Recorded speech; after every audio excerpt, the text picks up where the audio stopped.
Vivi, yo te voy a avisar a través del chat que vamos a comenzar, así que les quiero desear mucho éxito a todos, que salga todo muy bien. Voy a dejar proyectada mi pantalla de bienvenida primero. Entonces ya vamos a partir, ¿ya? Sí, una vez que comience, por ejemplo, a hablar Phil, nosotros nos sacamos de la pantalla, eso nos han sugerido para no distraer. Sacamos nuestro video y nuestro audio.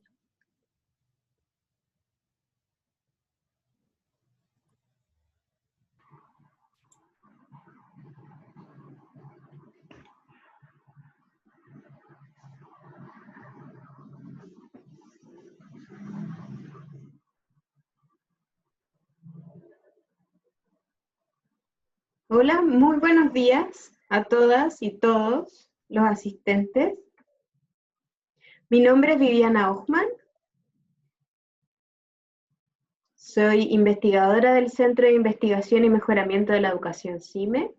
Y a nombre de la Facultad de Psicología de la Universidad del Desarrollo, quiero darles la bienvenida al Encuentro Internacional Virtual en Enseñanza, Aprendizaje y Evaluación en Educación Superior. Hoy es el tercer día de transmisión de esta actividad que realizamos durante toda esta semana. Antes de comenzar, quiero darles algunas indicaciones respecto de la traducción simultánea de este evento. Voy a esperar unos minutos que está entrando todavía algunas personas para darles estas instrucciones. Bueno, por mientras le doy la bienvenida a los que han ido llegando, a los nuevos que han ido llegando, o nuevas.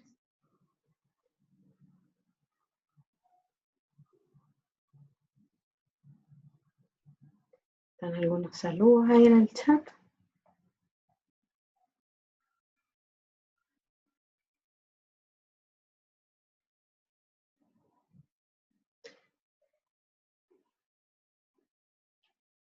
Siguen entrando algunas personas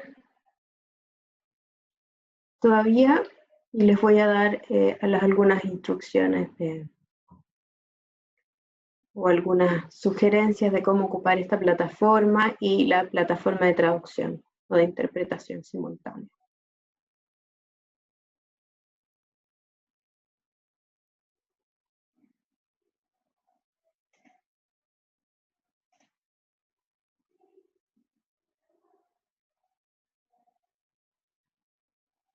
Ahí nos están saludando desde Uruguay, de la Facultad de Enfermería de UDELAR, de Johannesburg, de Sudáfrica. Hola, muy bienvenido. De Alemania, de Sudáfrica también, Susan, antes era April. Very welcome, les voy a dar las instrucciones del idioma para saludar. From Canada, good morning. Muy buenos días a Canadá. Bristol, UK, welcome as well. Tarragona, Spain. Hola desde España también, que quizás no es de Tarragona, vamos a ver. Muy internacional nuestros saludos de hoy día en la mañana. South Africa, also. Vamos a dar las indicaciones en unos momentos para la traducción. We're going to give you some instructions for the translation. Valdivia, Chile, nacionales también, muy bien. Muy bienvenidos también. Perfect. Interpretation is working already. Iquique, Chile, muy buenos días. Y ahora sí, les voy a dar las instrucciones, les voy a contar cómo funciona la traducción. Para seleccionar la interpretación simultánea deben seleccionar el icono del globo terráqueo que encuentran en la barra inferior del panel de Zoom. Al pinchar, seleccionan el idioma en el que quieren escuchar la actividad, sin importar el idioma en el que hable el expositor. Vamos a estar pendientes al chat por cualquier problema o ayuda que necesiten. Now, to select the simultaneous interpretation, you must select the globe icon that you will find in the bottom bar of your Zoom panel. You must select the language in which you want to hear the entire activity, regardless of which language the exhibitor speaks. We will be waiting at the chat for any problem or help you need.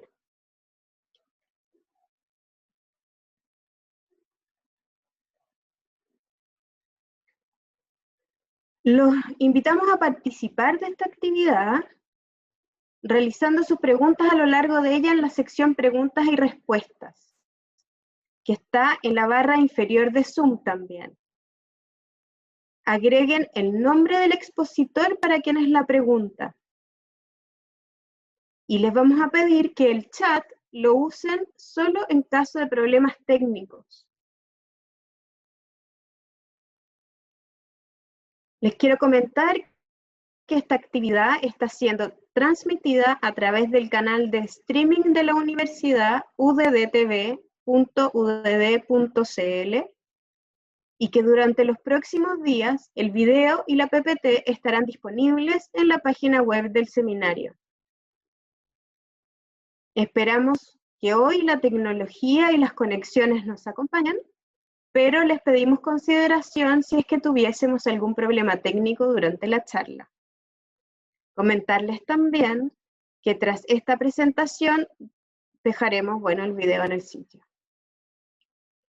Agradecemos a los más de 500 inscritos interesados en participar y los invitamos a informarse siempre de nuestras actividades en la web psicología.udd.cl y en nuestras redes sociales @psicologiaudd. El día de hoy, miércoles 25 de noviembre, estamos en el cuarto panel, en el panel número 4 titulado Retroalimentación para el aprendizaje en educación superior. Inicia su ponencia el investigador australiano, Dr. Philip Dawson, con su presentación titulada Retroalimentación auténtica, ayudando a los alumnos a comprometerse y participar en la retroalimentación disciplinar. Philip Dawson es doctor en educación de la Universidad de Wollongong, cuenta con más de 20 años enseñando en educación superior. Actualmente es académico de la Universidad de Deakin. Sus investigaciones se han centrado en el proceso de evaluación, feedback y evaluación de aprendizaje digital. Dado el horario de Australia, no vamos a poder incluir preguntas a Philip. Sin embargo, si les surgen dudas, las ponencias están relacionadas y los demás panelistas también podrán ayudarlos a contestar dudas en relación a su ponencia. Bienvenido, Philip. Ahora puedes comenzar.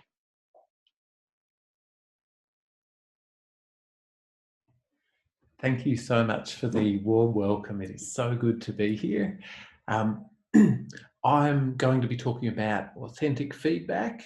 That might be a new term. It's a new term that David and I and Pamela Lee have introduced into the literature recently, but it builds on a great body of work, including some that has come out of other people around the table here, which is fantastic.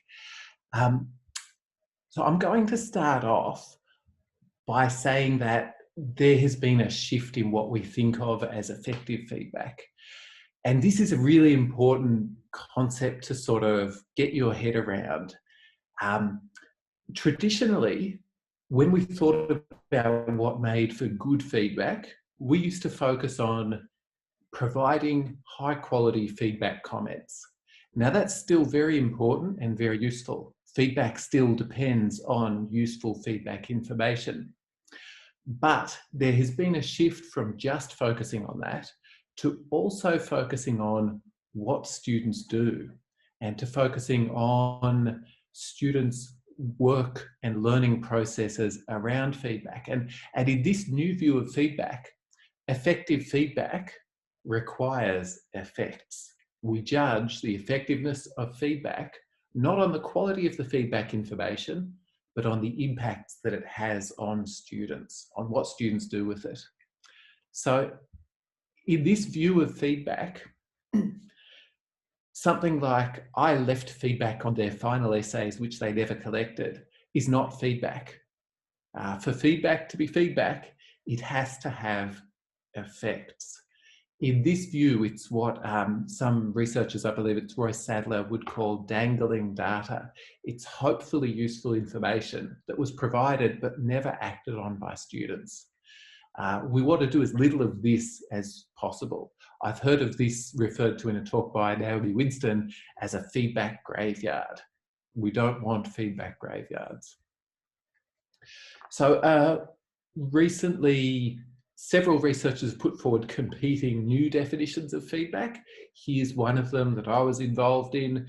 It's compatible with a lot of the other recent definitions. In this view, feedback is a process in which learners make sense of information about their performance and use it to enhance the quality of their work or learning strategies. Now, to unpack that a little bit, in this view, feedback is not just the feedback information. In this view, feedback is the process that learners do. And it's a process of making sense, so sense making around feedback, getting the feedback information, trying to understand it, and then using it to enhance the quality of their work or learning strategies. So in this definition, use of the feedback information is required for it to be feedback. Now, whether or not you agree with this sort of mission to redefine feedback, or you may prefer to stick with, feedback is the information that I give to students, whether or not you agree with this redefinition, I hope you can come with me with a view that feedback's only useful, only effective if it's used. That what students do with feedback really, really matters. So that's the perspective that I'm coming from in this talk.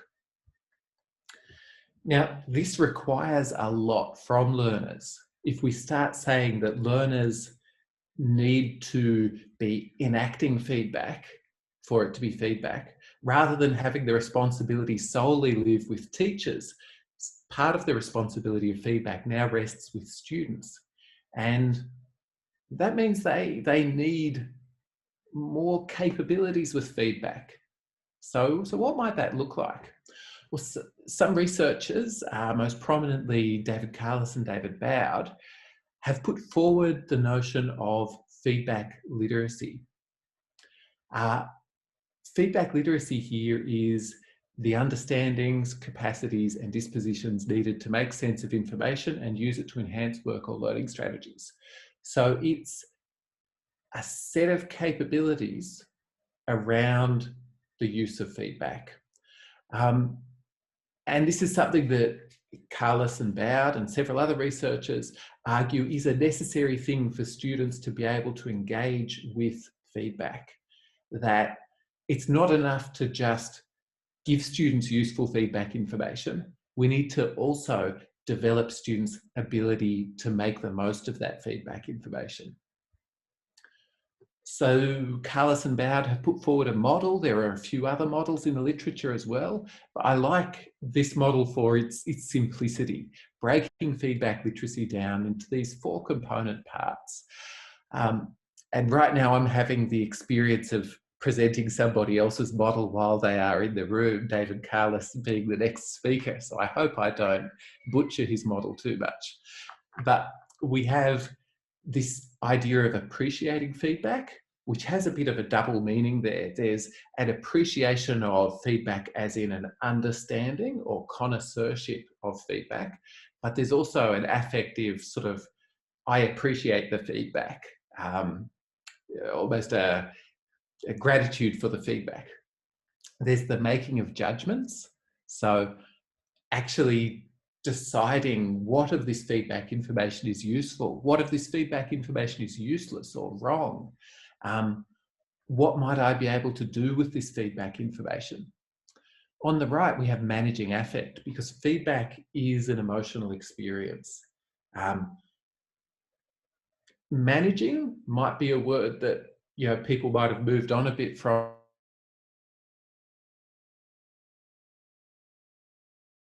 Definitely, there's a need for a sort of regulation around emotions with feedback. Now, this doesn't mean that emotions in feedback are bad.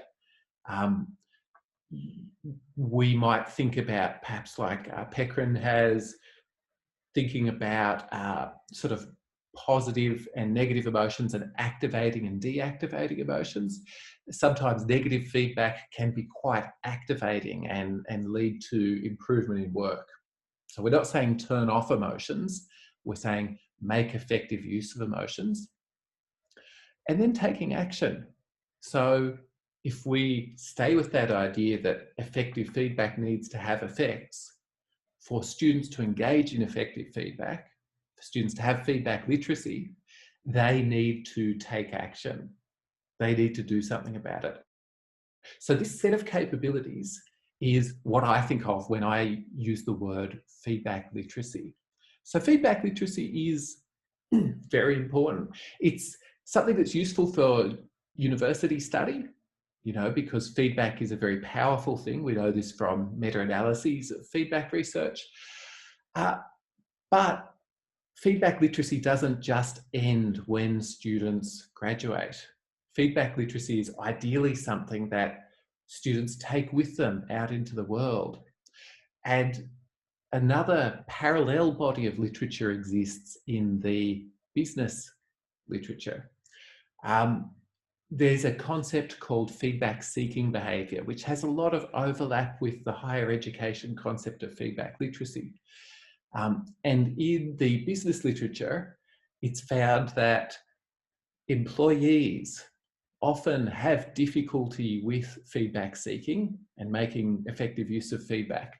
It's also found that there's a moderate or small, but still significant benefit to productivity from having well-developed feedback-seeking behaviour in employees. So the argument I want to put to you now is that we want to graduate students who have excellent feedback literacy, not just because it was useful for their studies, but because it will be useful for them in the workforce when they go out into their first work experiences.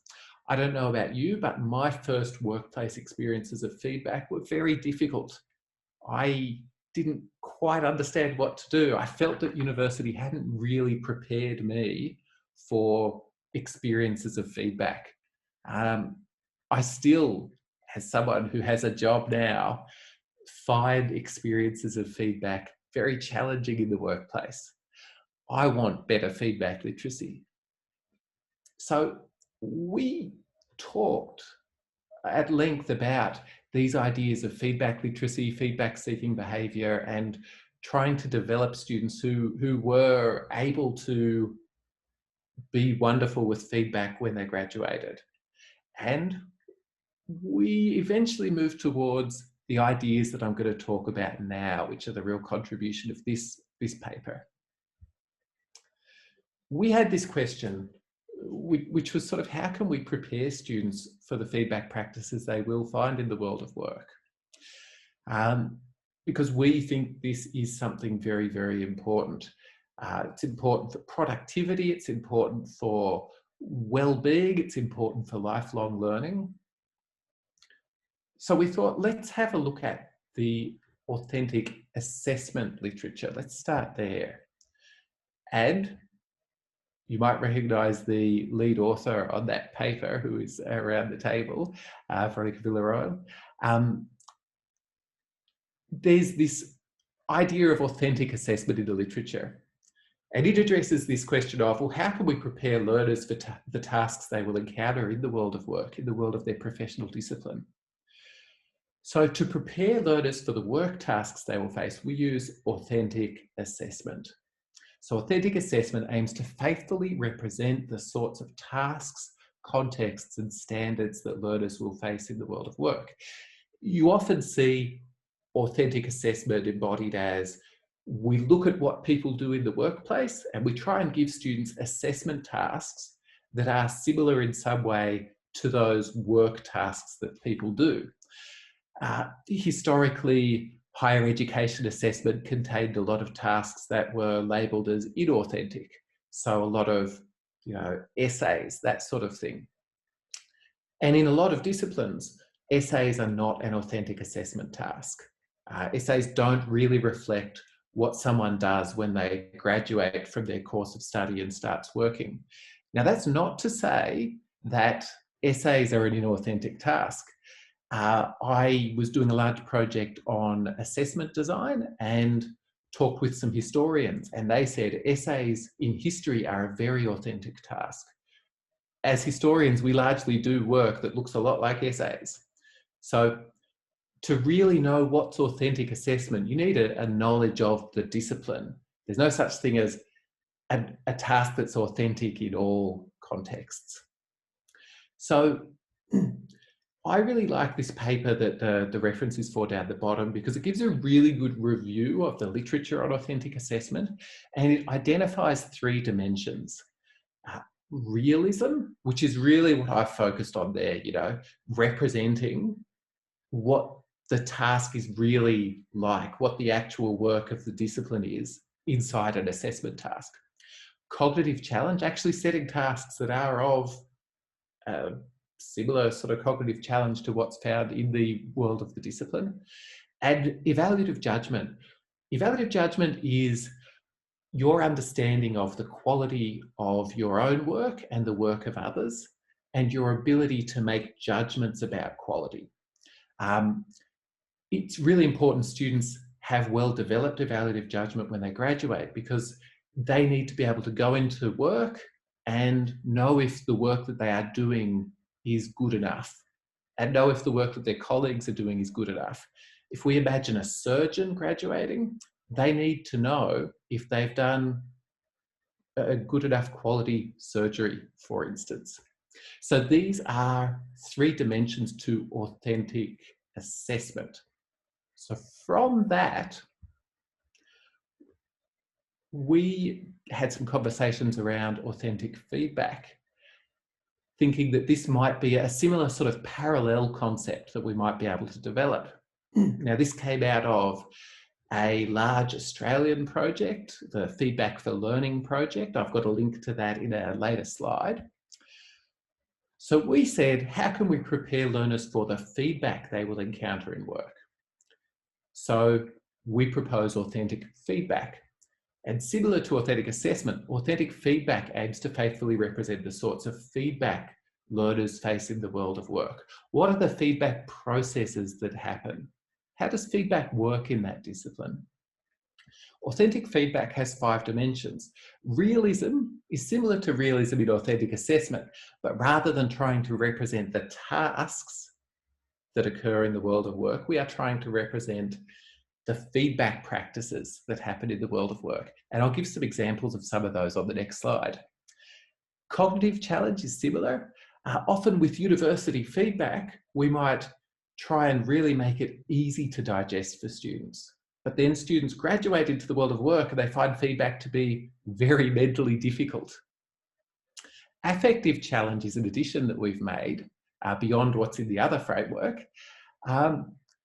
Affective challenge recognises that feedback is emotionally hard and that we need to give students some of those emotionally difficult feedback experiences to develop them so they can face those in their future practice in their world of work. This does not mean we should be nasty or horrible to students in our feedback, but it does mean we might want to scaffold them to the point where they can deal with feedback as emotionally difficult as it is in their discipline. Evaluative judgment is similar to inauthentic assessment. Feedback is so intertwined with evaluative judgment because feedback is all about understanding if your work is good enough and what you can do to make it better. So it's all about shaping that judgment. And another additional dimension is the enactment of feedback. In higher education, students often are able to get some feedback information that they are under no obligation to enact. Whereas in the world of work, if you receive feedback information from your boss and you don't act on it, that can be a very bad move for your career. So the enactment of feedback dimension suggests that we might want to build in the expectations around acting on feedback into our feedback practices. So that's an overview of the framework. I'm now going to talk about a few examples of authentic feedback practices that exist within disciplines. So firstly, newsroom pitch processes in journalism. When journalists work together, they have a newsroom, they pitch stories to each other, and there is fierce debate and feedback about if that story is actually good enough, if that story is something that we should pursue and invest resources in investigating. That can be a fast-paced feedback environment, that can be a combative feedback environment, but it's one that's done with care to try and build better quality work. So an authentic feedback approach to that might be to try to incorporate those sorts of pitching stories and getting feedback from peers and sharpening and building up into feedback processes in university. The crit in architecture is the next one I'll talk about. So the crit involves students presenting their work and then giving each other very, very harsh feedback about some design that people are presenting. It doesn't have to be harsh, but it often is. I've talked to people who have said that in the crit, people often walk away from it in tears. Now that's not a good thing and I would never advocate for that. But if students can't deal with that environment by the time they graduate, when they go into professional practice, things are looking very grim for them because they won't be able to deal with it when it really, really matters. So an authentic approach might be to involve some of that while also giving them a lot of affective support in how to deal with the emotional challenge. Revise and resubmit in a research methods course. This design exists in a lot of places where students are working on a miniature research project, they present a paper on it, they get some feedback comments, they revise it, and then they resubmit it for further evaluation. Just like researchers do with journal articles, that's an authentic representation. Code reviews used in computer programming. There are formal practices that computer programmers use when they're writing their code to be able to improve it. So they might, in some paradigms, sit down with someone and walk through what they've done. Or it might go out to a team or a panel. Those sorts of practices exist in professional computer programming and can be adapted to higher education feedback processes. Similarly, debriefing teams processes used by surgical teams, where after an operation they get together and they go through a structured process, or peer observation of teaching that's used by educators. So these are some examples. I'm going to go into one case study that we looked at in a bit more depth now in the time that I have left. So we have two cases that we report in the paper. One is around bedside teaching rounds in a university in Hong Kong, and the other is this case study of digital media feedback in a university in Australia. So this is a large introductory course on digital media, that's the context of it. And in this course, the teaching, learning and assessment are delivered through digital media. So there's a Twitter hashtag for it. There's a lot of videos up on YouTube. The students are having blogs and they're leaving comments, and it's all things digital media because that's the content. So it's taught through this media. The feedback in this course happens through that media, just as feedback in professional practice happens in that context. So I'm going to go through those different dimensions of the framework now and talk about how they are reflected in this case.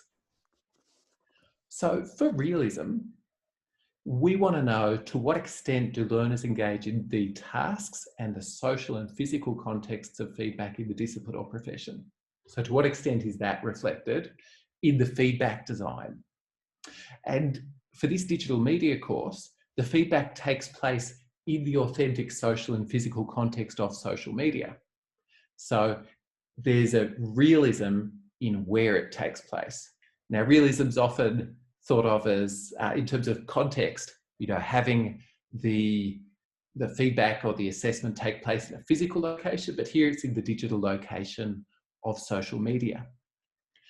The feedback information was realistic in that it was real time and ephemeral often. So it was coming through this trickle. Students would post up information on Twitter and would receive this constant trickle of feedback information. Some of the students that we spoke to talked about receiving feedback at all weird hours of the night because social media is a 24/7 environment. The feedback forms, some of those were authentic. So in social media, feedback can take the form of likes and replies and retweets and blog comments, and that's the form that a lot of the feedback took here. The sources of feedback were authentic as well. In addition to educators, there were peers, but also just other people on social media. So there was a sort of openness to the feedback that happened. If you're a social media user, you'll know that you put something up on social media and people you've never heard of might give you feedback about that. So to an extent, it seemed like it had a fair bit of realism. There was cognitive challenge. So when we talk about cognitive challenge, we're saying to what extent does the feedback engage learners in higher order thinking? So the learners were required to make sense of multiple sources and modalities of feedback, which required judgment. What of this feedback am I going to act on? The learners would have to think. While some of the modalities were potentially unchallenging, you know, there's not a lot of cognitive challenge to likes on social media. These were supported by more challenging modalities. So there was also audio feedback where the teacher would record more substantive comments and then send them to the student. In terms of affective challenge, we asked to what extent do learners regulate and make productive use of their emotions? In this case, the learners faced additional challenges inherent to social media. These were things like the continual stream of feedback information. Waking up in the morning to your phone with a lot of notifications that are feedback is a different sort of affective challenge to just receiving some written comments on your work 2 times in a semester. Evaluative judgment, we ask to what extent do learners make judgments about the quality of their own work and the work of others? So here learners made judgments about the quality of their peers' work and they provided comments. So if a peer put up a blog post, the learners made a comment on that. They replied to things on Twitter.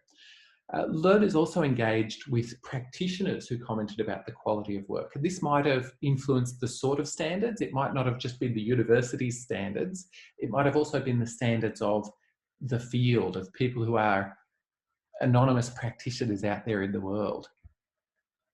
And finally, for feedback enactment, we asked to what extent do learners respond to feedback as a professional in their discipline or profession would? So here, learners made sense of the formative comments that they received via social media on drafts of their work, which they used to improve the quality of their submissions. There was an expectation around feedback enactment. If you'd like to know more about authentic feedback through social media, there is a case of authentic feedback through social media up on the Feedback for Learning website. That's feedbackforlearning.org. And on that site, you'll find a whole bunch of different resources, videos, practical sort of case write-ups, and links to a lot of research articles that came out of that project. I'll leave you with some final thoughts now on authentic feedback. Firstly, that authentic feedback aims to improve the transferability of feedback literacy to students' graduate lives. We don't want to just develop feedback literacy that's useful at university. We want to develop feedback literacy that transfers to work. So just learning how to deal well with written comments on an essay twice in a semester might not be very transferable to the sort of feedback people experience in work. That's why we argue for authentic feedback. And if we want to prepare students to engage in feedback in the world of work, we need to give them similar experiences, like some of those that I've talked about. I want to stress that authentic feedback is not the same thing as better feedback. In some cases, almost paradoxically, authentic feedback might be worse feedback. It might be less helpful feedback. But it's something learners need to be able to engage with when they graduate. So I'd really caution against using fully authentic approaches in first year, for instance, if they might be damaging for students. Scaffolding, therefore, might be necessary for some authentic feedback practices. If we think about the crit in architecture, when students graduate, they need to be able to engage with that. But in first year, first semester, it's probably too challenging affectively. So we need to provide support for them.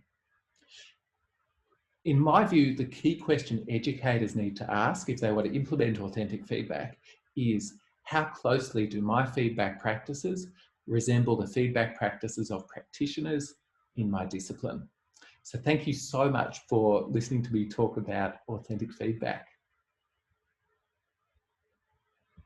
Muchas gracias, Philip. Muy interesante y muchas gracias por estar casi en medianoche ya en Australia. Así que muchas gracias también por estar tan tarde con nosotros. Ahora los voy a dejar con la ponencia del Dr. David Carles, que nos acompaña desde Hong Kong y está titulada Literatura para la retroalimentación de docentes y diseño para el aprendizaje de los estudiantes. David Carles es doctor en gestión de cambio educativo de la Universidad de Warwick, actualmente académico del área de educación de la Universidad de Hong Kong. Ha basado su investigación en evaluación orientada al aprendizaje en educación superior, así como el desarrollo de un feedback sostenible en el proceso de enseñanza. Les recuerdo realizar sus preguntas en la sección de preguntas y respuestas que está en la barra inferior de Zoom. Muy bienvenido, David. Ahora te dejo la palabra, puedes empezar. Hola, hello everybody. I've prepared a few introductory comments in Spanish, so excuse my Spanish. Buenos días. Es un privilegio para mí poder acompañarles hoy y participar en los debates. So I'm going to be talking about teacher feedback literacy, and I'm going to build on some of the ideas that Phil's just been outlining around the way we design feedback to enhance student learning.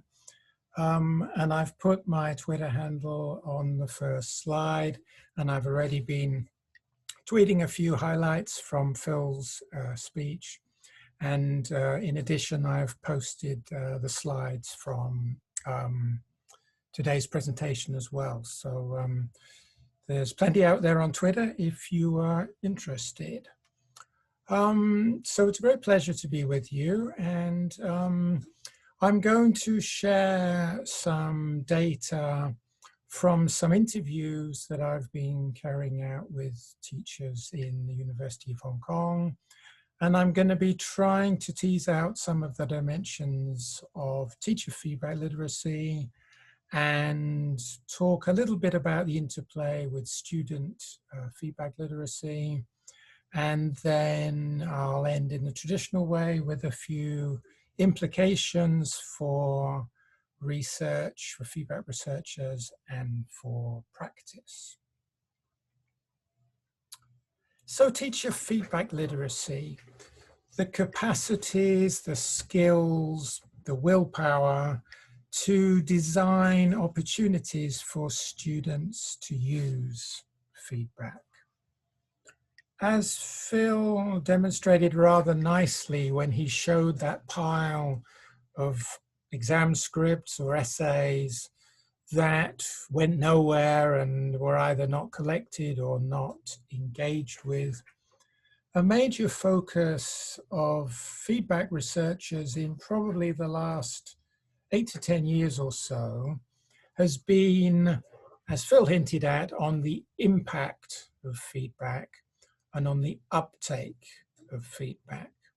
So in this definition, Naomi Winston and myself, in our recent paper in Teaching in Higher Education, have suggested that feedback literacy can be defined as the knowledge, expertise, and dispositions to design feedback processes which enable student uptake or use. Now, I'm aware that this is quite an ambitious and potentially high-minded target for feedback. And I'm looking forward to Daniela's presentation coming next, which is going to bring us back down to earth, I think, with some evidence from Chile and some of the challenges that people face around the world in dealing with this feedback conundrum. Perhaps as a starting point, a challenge for the kind of approach that is outlined on this slide could be if, for example, your course has a single examination at the end of the course. So examinations are a very common assessment mechanism around the world. And if that's your situation, how are you going to design feedback processes for student uptake? I'd like to suggest a couple of possibilities. We could try to resequence the process so that when students are revising for their exam, they are, for example, exposed to previous exam answers. We could photocopy or type out some of the answers from previous years, anonymize them, distribute them to students. The students could grade them, could analyze them. Maybe even better, in their preparation for the exam, the students could be carrying out a mock exam, they could be practicing exam answers, and then once they've developed their own answer, they could compare them and contrast them with some examples of previous exam answers. So sometimes we need to be quite creative in ways of tackling the challenges of developing effective feedback practices in line with our context. Phil was kind enough to cite a couple of my papers, so I'm going to return the compliment and draw attention to these wise words in one of his recent co-authored papers. That brings to the fore the common challenge that we face, I think, in education between theory and practice. That we may have some wonderful ideas that sound good or look good on paper, but when we get into the logistics of the classroom or the lecture theatre or the online space, there may be some particular challenges.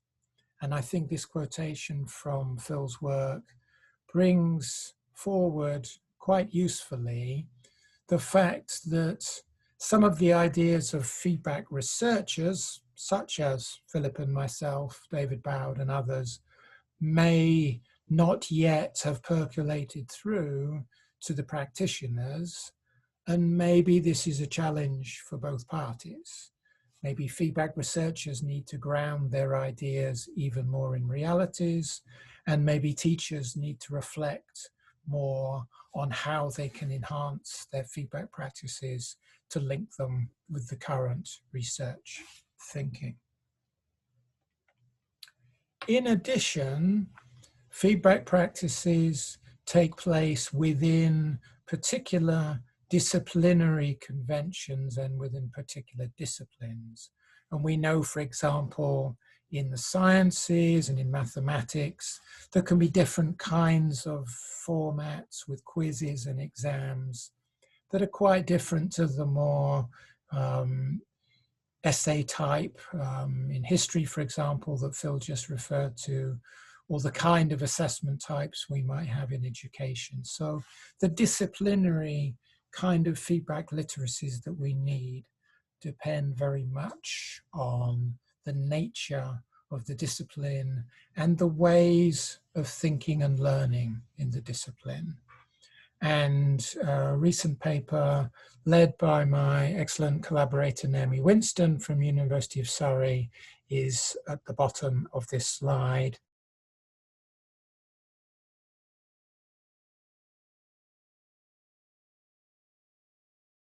We'll see the paper. What I'm going to present for the next few minutes or so is some work in progress data from some interviews that I've been conducting with teachers at the University of Hong Kong who were winners of a so-called Teaching Feedback Award.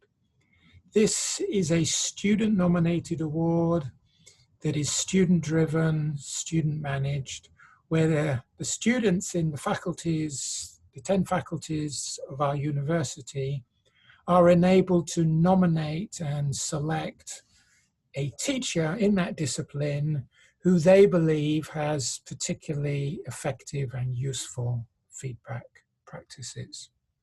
So in other words, these are a particular specific type of practitioners who may not represent your typical teacher, but I thought that they would have something interesting to say about feedback. And you can see on the screen the 6 disciplines that I have investigated through interactive interviews of about 1 hour in length. So it's just 6 teachers, but quite a rich source, I think, of data around what teachers think are good feedback practices.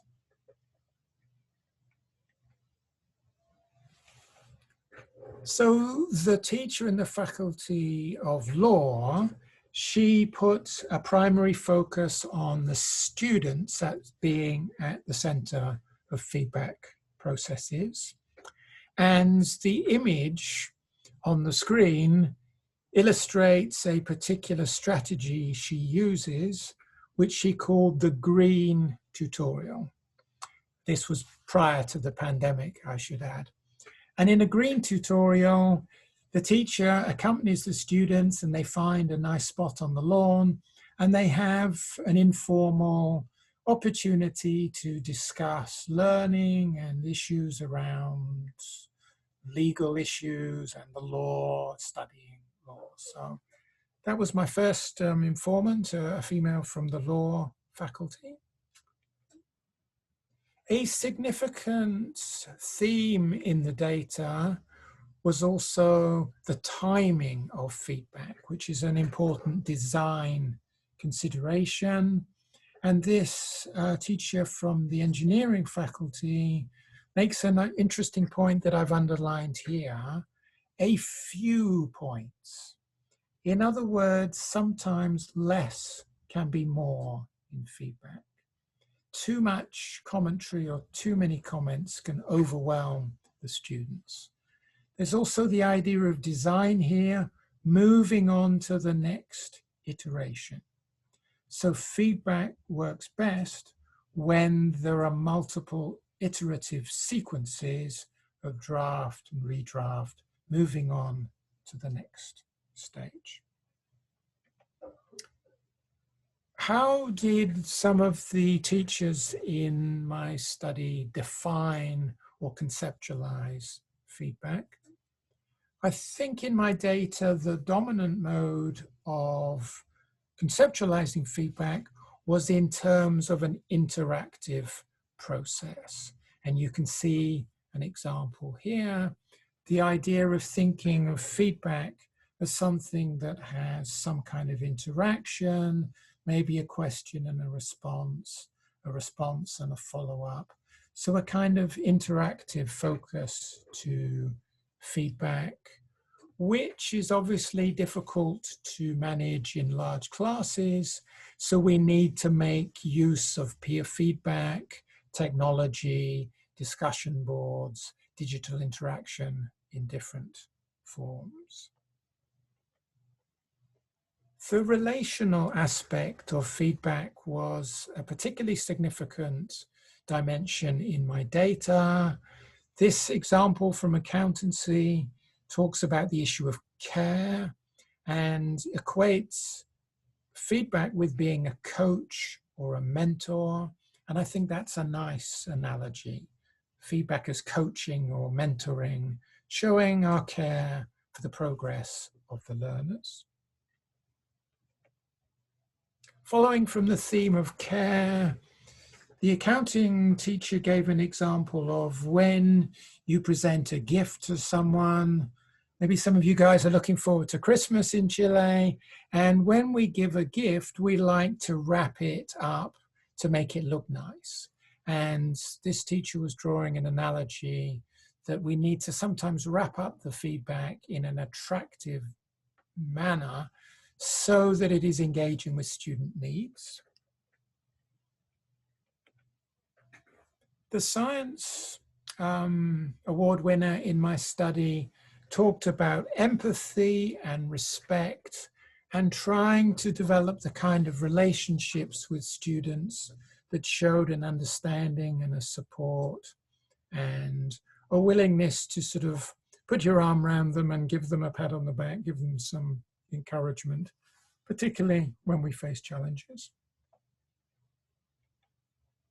He also talked about the importance in feedback of listening and responding, trying to understand the needs of the students, and then providing an appropriate response. So listening and responding, as it were. The science teacher was one of the colleagues who particularly tried to use technology to design workload efficient feedback practices. And I very much support him in this endeavor because when faced with large classes and heavy workloads, we cannot always provide a lot of one-to-one and personalized feedback. So we sometimes need to make use of things like automated feedback, quizzes and responses, reusable question banks. And he said that not only could this save him time, but it could be flexibly used by students. And then the teacher analyzed the evidence on the learning management system to try to understand the challenges that the students were facing, the things that they were good at and less good at, and then he could bring these into the ongoing teaching sessions. Another theme amongst these teachers was an ongoing quest to improve and enhance their feedback practices. These energetic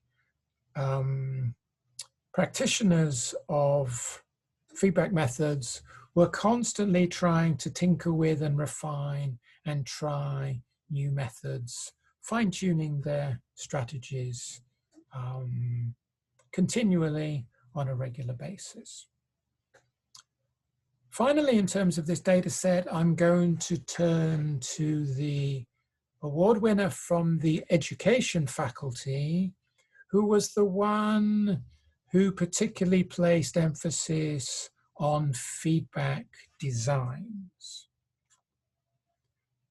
And if you recall, I said at the outset that there was sometimes, or is sometimes, a mismatch between what feedback researchers are espousing and what teachers at the chalk face are doing. And I think this teacher, this educator, is an anomaly to that phenomenon. He actually is very much in tune with the feedback researchers, the feedback theorists, in that he wants to design learning environments to provide opportunities for students to use feedback. And that is entirely in line with what the feedback theorists are saying. Also congruent with what the feedback theorists are saying, he's at pains to develop student feedback literacy. He wants the students to learn the know-how both to give and to receive feedback. He has a very deep understanding of the theory of formative assessment, the practice of formative assessment. He reads the literature on feedback, and he's a deep thinker around pedagogy and feedback. So he's an exceptional case in my data of somebody who's able to design feedback processes in a highly productive way for students. And on this slide, I'd give an overview of one of his major feedback designs. So he asks the students produce a draft of their assignment. Importantly, he gets the students to make initially a self-evaluation, this notion of evaluative judgment that Phil has just introduced. Because he sees the students as essentially the most important and most active players in feedback, he involves them in peer feedback. In order to produce a quality assignment, he believes they need to understand the nature of quality. So midway through the assignment, when they've had an opportunity to do some work and to get some thoughts from their peers, he invites them to brainstorm and negotiate quality criteria that would represent good performance in the assignment. To promote interaction, he wants them to negotiate meaning through oral peer feedback. To promote action on this feedback, he then asks them to develop an action plan where they will summarize how they are going to use the feedback from their classmates. Then they will revise their draft assignment. The assignment is according to a framework and a formula, but the students are all responding to the assignment in a different way. So there's no danger of copying and plagiarizing because they're all producing different answers to a video task. If you look at that slide again, you will notice that there is very little or no teacher feedback. It is student generated, it is self-evaluation, it is peer feedback. So in my view, a very sophisticated feedback design that we talk about in chapter 7 of our recent book, Designing Effective Feedback Processes in Higher Education, a learning-focused approach. What I want to do is now to compare that data that I've shared with you from a specific group of practitioners and compare it with what Naomi and I have outlined in the literature. So in our conceptual framework for teacher feedback literacy, we suggested 3 core components: designing for uptake, the relational aspects, and the pragmatic managing of practicalities. And in my data from those 6 expert teachers, it was the relational sensitivities that were the most significant, even though the design and pragmatic aspects also occurred. So in terms of our conceptual framework for teacher feedback literacy, within the design dimension, we envisage curriculum and assessment sequences of tasks that enable feedback from task 1 to be applied to task 2. We see a major role for the digital in using digital possibilities to provide things like video feedback, audio feedback, particularly peer-to-peer video feedback, or video feedback with a response. Just teacher video feedback without a response wouldn't really be meeting the new paradigm of feedback. The relational elements in our framework, I've already talked about them at some length, so I will move on in the interest of time. Then I want to talk a little bit about some of the challenges of the different functions of feedback. And I have a feeling that Daniela will be talking about this next. What I mean by the different functions of feedback is that feedback has to do double duty. In other words, that feedback has a grading component. Whether students get a pass or a fail, an A or a B, they will interpret that as a major part of the feedback for their assignment. Feedback also has the learning function, where we try to provide helpful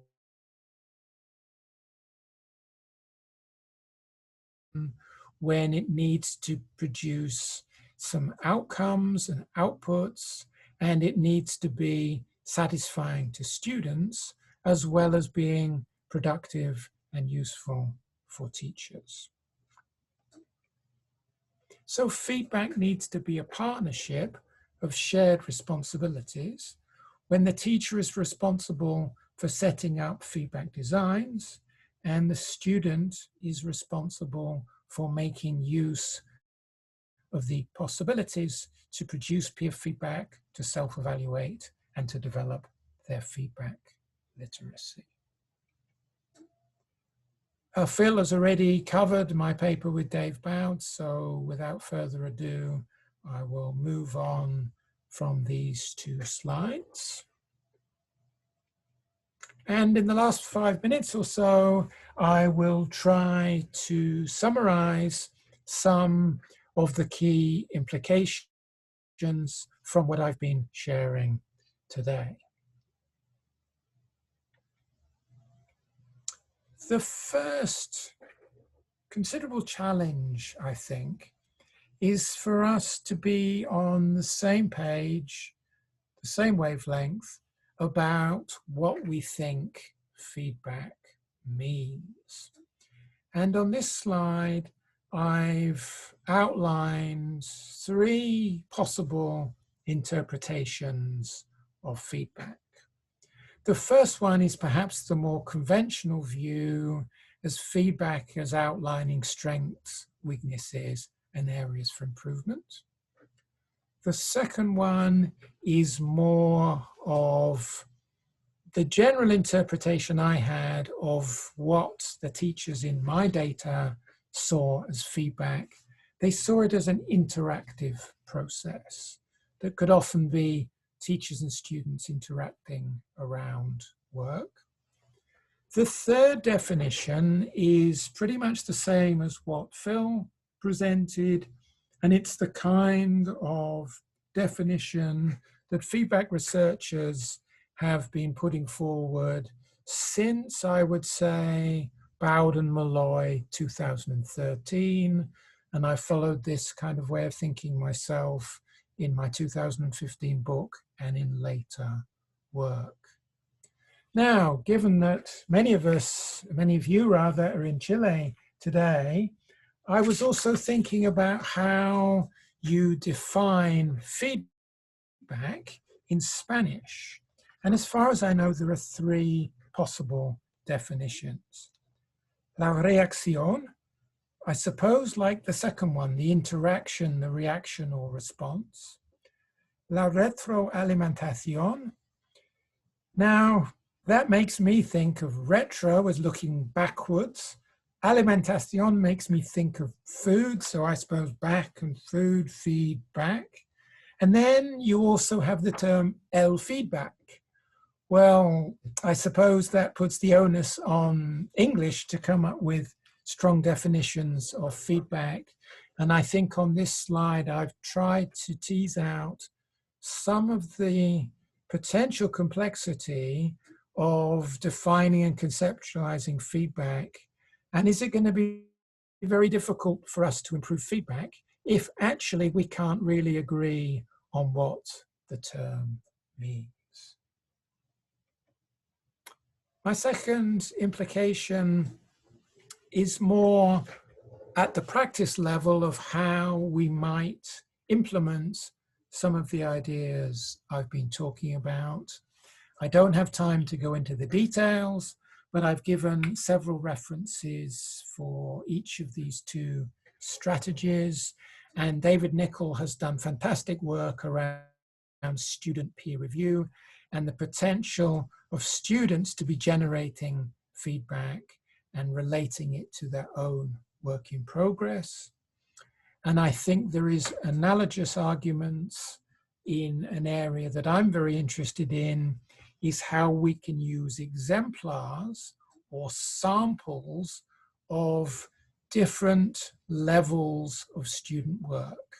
So exemplars of different qualities, and how students may be able to analyze them and get insights into the nature of quality and how they can improve their work. And thirdly and finally, I want to speculate a little bit on how and why we might move forward with feedback practices, and that if there is a certain amount of dissatisfaction around the world, both from teachers and from students, about how feedback processes are going to be managed, may this be a stimulus for further improvement? Another argument is one of the best ways to learn to improve an element of your teaching is through informal coffee conversations or discussion in the corridor, in breaks. And when we talk to the person next door, we can sometimes gain inspiration into how we can improve our practices. And then, of course, the reason we do these kind of talks is that we hope some kind of input from feedback researchers can perhaps have some implications or some inspiration even to other colleagues in other contexts. So, just to summarize, I've argued that effective feedback processes need to be designed. They don't just happen by chance at the end of a course. They need to be very carefully designed. We need to place emphasis on the impact of feedback inputs, and the student role is central in peer feedback, self-evaluation, and digital interaction. And I've related my data to the three components of the Carless and Winston teacher feedback literacy framework of design, relational, and pragmatic dimensions. The references are here. The slides are with the organizers on SlideShare and on Twitter. Thank you very much.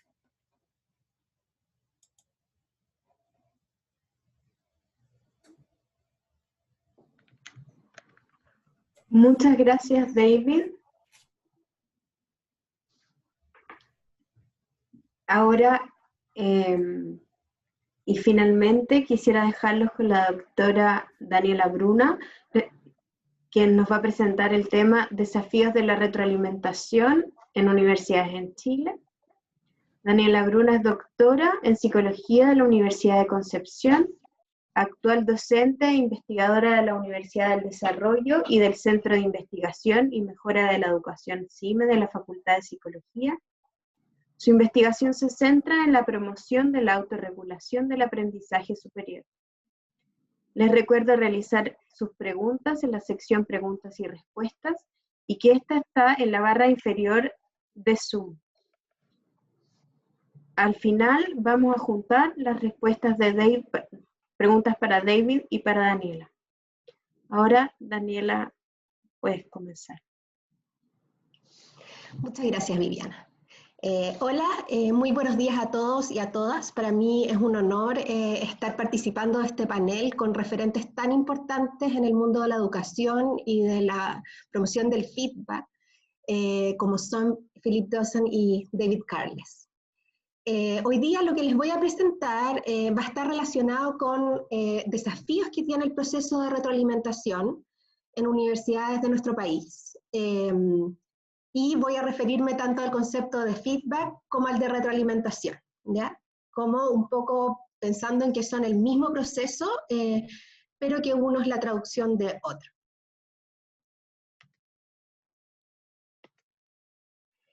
Y para comenzar, me gustaría reflexionar en relación a por qué poner el foco en la retroalimentación del aprendizaje, ¿Por qué incluso tener un panel específico sobre este tema cuando estamos hablando de evaluación? Primero, comentarles sobre un concepto que Verónica comentó en su presentación de ayer, que es el efecto backlash que tiene la manera en cómo evaluamos el aprendizaje de nuestros estudiantes. Al evaluar el aprendizaje no solamente estamos calificando un desempeño y certificando que el estudiante ha logrado los resultados de aprendizaje que ese instrumento intenta describir, sino que al mismo tiempo estamos informando al estudiante sobre qué es lo importante, cuáles son los niveles de desempeño que se esperan, cuáles son los comportamientos que se deberían llevar a cabo. Por lo tanto, el feedback es el broche de oro para lograr un backlash effect que sea positivo. Si los docentes se centran en poder describir de manera profunda el desempeño, yendo más allá de la nota, sino que describiendo cuáles son las fortalezas y cuáles son las brechas, es mucho más probable que los estudiantes puedan entender eso, incorporarlo, internalizarlo y poder transferirlo y comportarse y desempeñarse de la manera esperada posteriormente, ¿ya? En relación a esto, una buena retroalimentación permanente que se hace durante todo un semestre, vinculado a las tareas, ¿no es cierto?, y al desempeño de cada estudiante de manera personalizada, permite que los estudiantes corrijan y mejoren su desempeño. Y algo muy importante que se ha hablado en diferentes presentaciones, lo introdujo también Philip, y David comentó con respecto a este concepto, es que promueve el desarrollo del juicio crítico, que es esta habilidad de poder internalizar los criterios de calidad y poder autoevaluar el propio desempeño según los criterios de rigor de una disciplina y también el desempeño de los propios pares. Además, Philip también habló de esto, cuando un estudiante comprende de manera profunda qué es lo que se espera y cuáles son los criterios de calidad de su disciplina, lo más probable es que pueda transferirlos a otros contextos, especialmente en el mundo laboral y en la vida en general. Y además permite un trabajo autónomo, consciente y sobre todo metacognitivo, porque un buen feedback ayuda al estudiante a reflexionar sobre sus propios procesos de pensamiento, sobre cómo está llevando a cabo el proceso de aprendizaje y monitorearse. Pero además, un buen feedback motiva a los estudiantes y les permite sentirse autoeficaces. Les permite sentir que tienen claridad sobre qué es lo que tienen que hacer para cubrir esa brecha y llegar al desempeño esperado. Por lo tanto, obviamente el feedback es un factor poderoso que impacta de manera importante en el aprendizaje. Hay estudios como por ejemplo el de Haiti, que ha hecho estudios para ver cuál es la variable que más impacta en el aprendizaje, y la verdad es que el feedback es una de las que más poder tiene sobre la calidad de los aprendizajes de nuestros estudiantes. Ahora, ¿qué características tiene un feedback que es motor del aprendizaje, que lo promueve, que lo activa, que permite que los estudiantes aprendan de manera profunda y de manera significativa? Es importante hablar de esto porque vamos a hablar de los desafíos que aparecen en nuestro sistema de educación superior. Por lo tanto, es importante tener también criterios de calidad para poder evaluar si el feedback que estamos llevando a cabo como sistema promueve el aprendizaje. Todos estos conceptos, la verdad es que no son nuevos, sino que aunan ideas de diferentes autores, como por ejemplo David Nichol, David Boat, Philip Dawson, Roy Sattler, Gavin Brown, Ernesto Panadero y David Carles, ¿no es cierto?, que acaba de presentar. Primero, un feedback que moviliza el aprendizaje es aquel que habilita para juzgar de manera experta qué es un buen desempeño. Y esto implica que no solamente se hace después, como dice la palabra retroalimentación, ¿ya?, sino que también se realiza antes. Antes, sobre todo cuando se entregan las instrucciones o cuando los estudiantes están negociando el significado de la tarea y de lo que tienen que lograr, es un momento crucial que les permite, ¿no es cierto?, tener oportunidades de ir construyendo la idea sobre estos criterios en conjunto con otros, especialmente con el profesor, ¿ya? Además, en este tipo de feedback se utilizan exemplars, que David acaba de hablar sobre eso, que son desempeños que constituyen ejemplos, ejemplares del desempeño, que típicamente lo hacen compañeros o lo hacen estudiantes, por ejemplo, de generaciones anteriores, lo cual de alguna manera genera un puente entre las expectativas de desempeño del estudiante y el desempeño que se espera. Criterios de calidad en acción y en un producto. También este tipo de feedback involucra procesos de auto y de coevaluación, que son sumamente importantes, ¿no es cierto? Ana Remesal habló de la autoevaluación, y también David y Phil de la coevaluación, y el viernes tenemos un panel donde se va a hablar bastante de la autoevaluación como un medio de poder de alguna manera iluminar acerca de los criterios para evaluar el propio desempeño, ¿ya? Y además el profesor modela los desempeños esperados, especialmente en estudiantes en niveles iniciales que todavía están lejanos a lo que se espera de la disciplina. Además, un feedback que es motor del aprendizaje permite determinar cómo el desempeño actual que ha mostrado el estudiante se relaciona con lo que se espera en el futuro. Por lo tanto, incluye evaluación formativa y de proceso.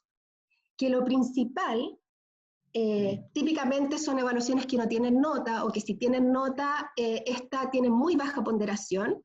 Lo que sí es que se caracteriza porque la tarea final se desagrega en diferentes productos de entrega, donde cada producto de alguna manera sirve para los futuros, ¿no es cierto? Y además se entrega feedback acerca de cómo va el desempeño, otorgando a los estudiantes oportunidades de poder mejorar y demostrar en su desempeño que han sido capaces de comprender estos criterios, ¿ya? Y también incluye pautas y rúbricas con criterios co-construidos o negociados. La verdad es que hay tendencias actuales que incluso motivan a que el docente, más que hacer una clase frontal, presente problemas realistas a los estudiantes, tal cual como se hablaba en el feedback auténtico y en la evaluación auténtica.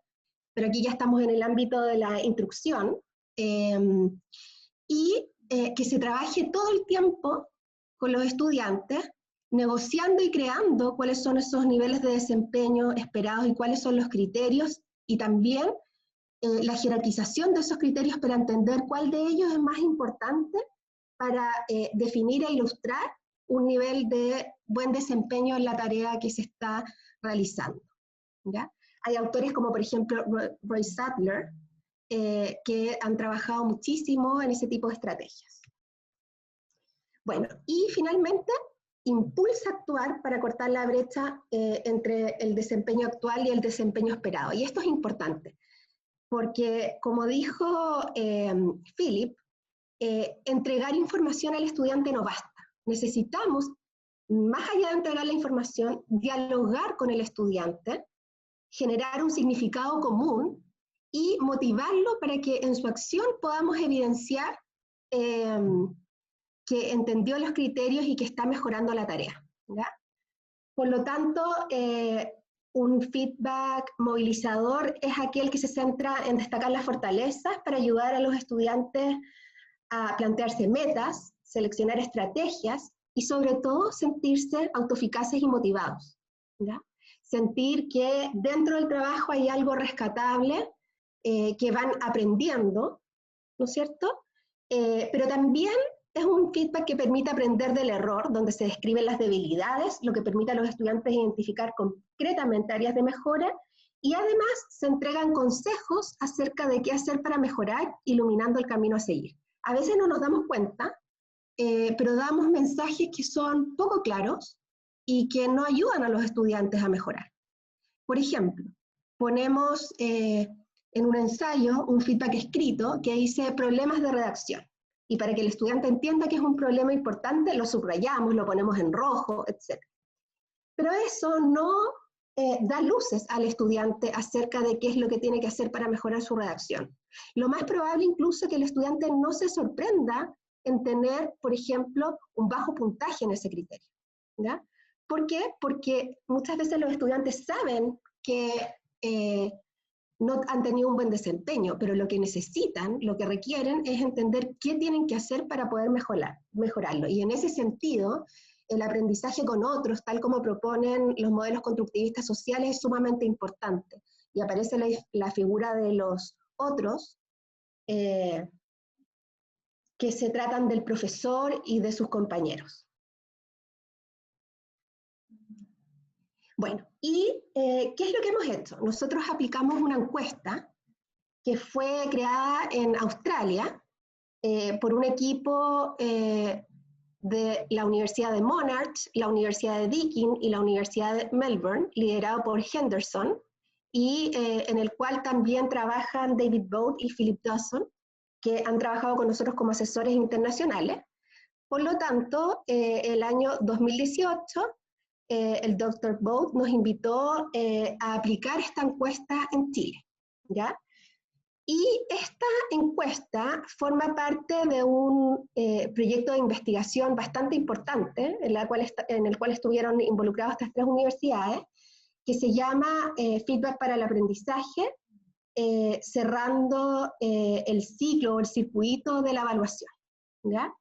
Y este tenía como meta principal entregar evidencia empírica sobre el diseño y condiciones del feedback para guiar a las instituciones de educación superior, y tenía diferentes fases, siendo la primera de estas una fase donde se buscaba identificar las prácticas y las experiencias de feedback a través de la aplicación de una gran escala, donde participaron 4.514 estudiantes y 400 docentes, lo que permitía tener en el fondo una mirada panorámica y también relativamente dialógica, en el sentido de que se analizaron las mismas dimensiones desde las voces de los profesores y desde las voces de los estudiantes.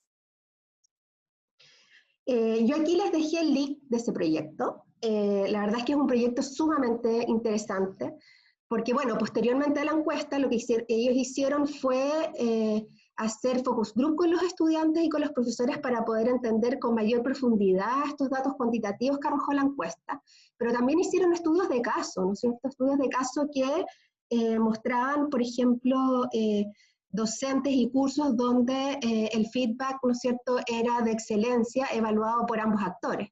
Y también entregaron directrices para las instituciones de educación superior para poder mejorar sus procesos de feedback. Bueno, en ese contexto yo les había comentado que el doctor David Boat nos invitó a aplicar esta encuesta en Chile, ¿sí? Realizamos un proceso de retrotraducción y de adaptación a la encuesta. La verdad es que, por ejemplo, en la Universidad de Deakin, ellos ya están completamente insertos en la cultura digital. Por lo tanto, la encuesta tenía muchas diferencias con nuestro sistema. Por ejemplo, nuestros programas de pregrado típicamente son presenciales, las tecnologías las ocupamos más como repositorio, ¿no es cierto? Hasta ahora que estamos en este proceso de transformación digital movidos por la pandemia, ¿ya? Aplicamos a estudiantes y docentes de 6 universidades privadas y tradicionales pertenecientes a la región de Higgins, Metropolitana y del Biobío. Obviamente fue un muestreo por conveniencia, con universidades que son socias estratégicas nuestras y con las cuales tenemos contacto y trabajamos con otros académicos, ¿ya? Y evaluamos el proceso de retroalimentación recibida el segundo semestre del 2018. La recolección de datos la hicimos desde octubre del 2018 a marzo del 2019 y aplicamos esta encuesta en formato online. Logramos la participación voluntaria de 537 estudiantes y 212 docentes, y hoy día les voy a contar los resultados en relación a los estudiantes, ¿ya? Bueno, ¿y qué indagamos? ¿Ya? Acá, para efectos de esta presentación, yo ordené los principales ítems en 4 dimensiones, que en realidad son 2 dimensiones, pero una de ellas se divide en 3 subdimensiones, ¿ya? En primer lugar, intentamos evaluar cómo es la percepción del sistema de evaluación por parte de los estudiantes. Entre ellos, por ejemplo, qué tipo de evaluaciones se utilizaba, qué tipo de ítems, y además, cuál es la percepción de dificultad de estos ítems desde la percepción de los estudiantes. Y luego, en la segunda dimensión, que era el sistema de retroalimentación, evaluamos aspectos que tenían que ver con la relación con el docente. En las entrevistas que nos presentó David, de estos profesores de excelencia, ¿no es cierto?, apareció bastante esto, la necesidad de que en el feedback haya un buen clima, ¿sí? Entonces evaluamos, por ejemplo, bueno, acá yo puse las dimensiones que consideramos más importantes y nucleares, porque la verdad es que es una encuesta bastante larga, entonces seleccionamos aquellos que eran más relevantes, ¿ya? Por un lado, ¿no es cierto?, la confianza en la experiencia docente para poder evaluar y retroalimentar el aprendizaje, el conocimiento del docente sobre cada estudiante. Esto tiene que ver con que cada estudiante siente que el profesor lo conoce como para poder entender su desempeño y darle feedback ajustado para sus necesidades. La comodidad también para dialogar con el docente sobre los resultados y no solamente recibir la información de manera pasiva, ¿ya? Sino, por ejemplo, pedir qué tipo de feedback se necesita, ¿no es cierto? Y aclarar dudas, etc. Bueno, también indagamos sobre las características del feedback. Por ejemplo, ¿cuál era el nivel de comprensión del feedback? Yo les puse un ejemplo hace un rato cuando le poníamos como problemas de redacción, y si hiciéramos como una encuesta rápida a nuestros estudiantes, muy probablemente la mayoría diría que no entiende cuál es el problema, que sabe que no puede redactar, pero que necesita mayores directrices, ¿ya? También, por ejemplo, el detalle de los comentarios, también la relación de los mensajes con el instrumento de evaluación. A veces pasa que entregamos feedback, pero es muy genérico y no se refiere tanto al desempeño en el instrumento de evaluación. Entonces los estudiantes se sienten más bien evaluados a sí mismos, en su identidad, en sus capacidades, más que en sus producciones, que es lo que necesitamos que comprendan. También evaluamos, por ejemplo, si el feedback incluía comentarios positivos, alentadores, ¿ya? También si el feedback era capaz de motivar a los estudiantes y hasta qué nivel los comentarios eran personalizados, más que comentarios generales para el grupo, ¿ya? Y por último, dentro del sistema de evaluación también miramos cómo era la utilidad de ese feedback percibido por los estudiantes. Entonces, por ejemplo, si los comentarios eran específicos sobre el desempeño, si ayudaban para la mejora en desempeños futuros, y si eran una guía para la selección de estrategia, y también hasta qué punto los estudiantes reportaban que iban a utilizar ese feedback, o que incluso lo utilizaron en tareas y desempeños posteriores. Bueno, entonces acá voy a comenzar con los resultados, primero con las variables sociodemográficas. Podemos ver que la mayoría de nuestros participantes eran mujeres, ¿no es cierto?, casi un 70%.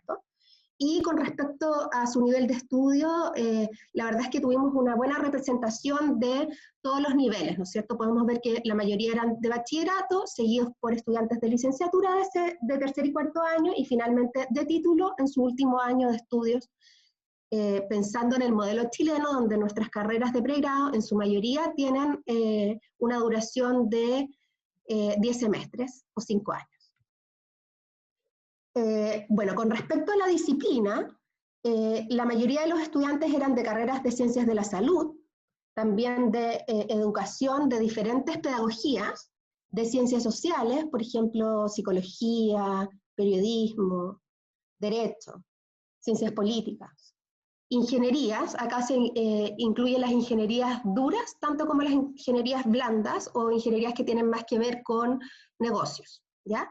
Y otros que la verdad fueron mucho menos estudiantes que provenían, por ejemplo, de carreras de arte, de diseño, de arquitectura.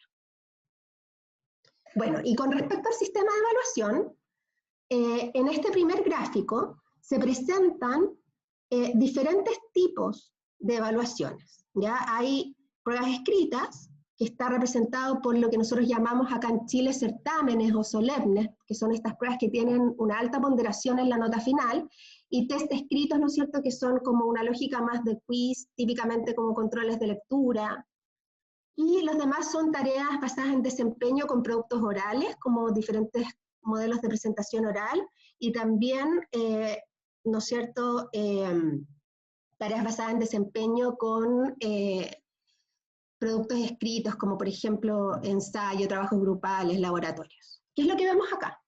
Que la mayoría de los estudiantes reporta, bueno, acá los estudiantes no tenían que marcar una sola opción, ¿ya? Por lo tanto, esto representa del porcentaje total cuántos estudiantes manifestaron haber sido evaluados mediante este tipo de instrumento, ¿ya? Y lo que vemos es que el instrumento más utilizado, y lo cual no es una sorpresa, son las pruebas escritas, ¿no es cierto? Y eso también tiene que ver con el sistema de evaluación de nuestra educación superior, donde yo les comentaba que estas pruebas de proceso y finales como los exámenes tienen gran ponderación.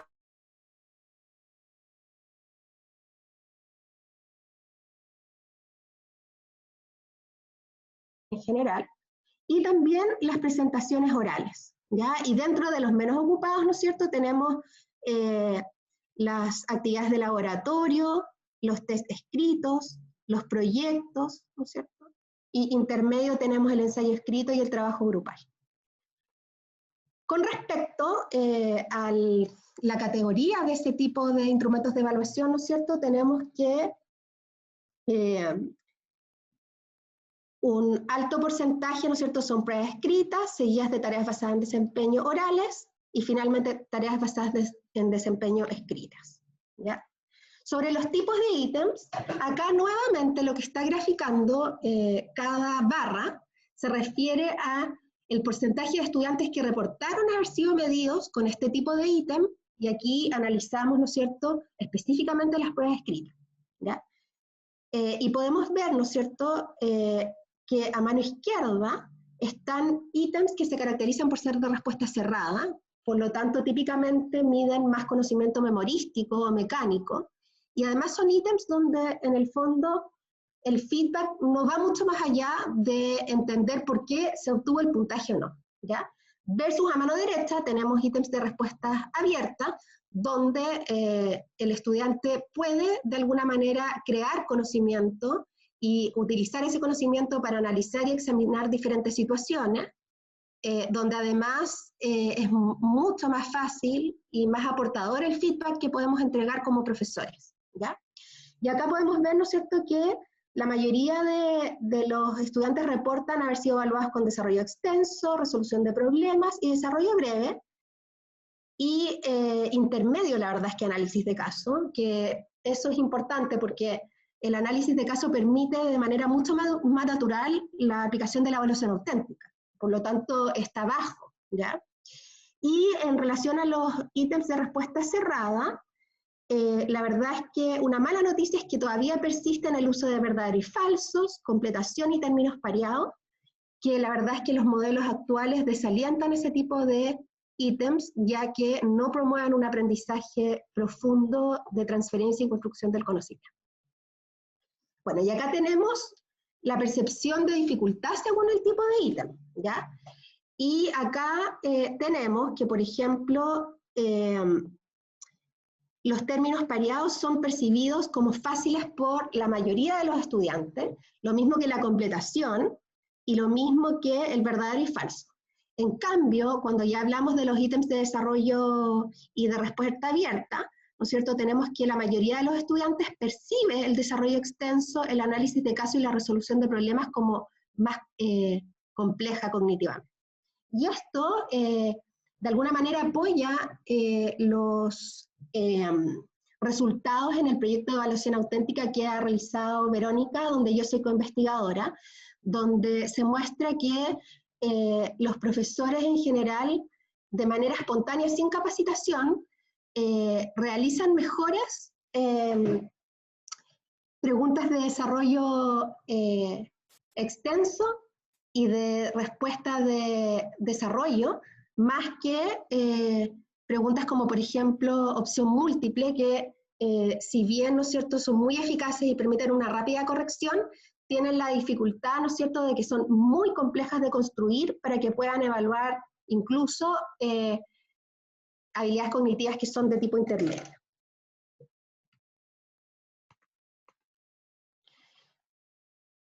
Bueno, y luego tenemos, ¿no es cierto?, los resultados del sistema de retroalimentación referidos a variables que tienen que ver con relación con el docente, ¿ya?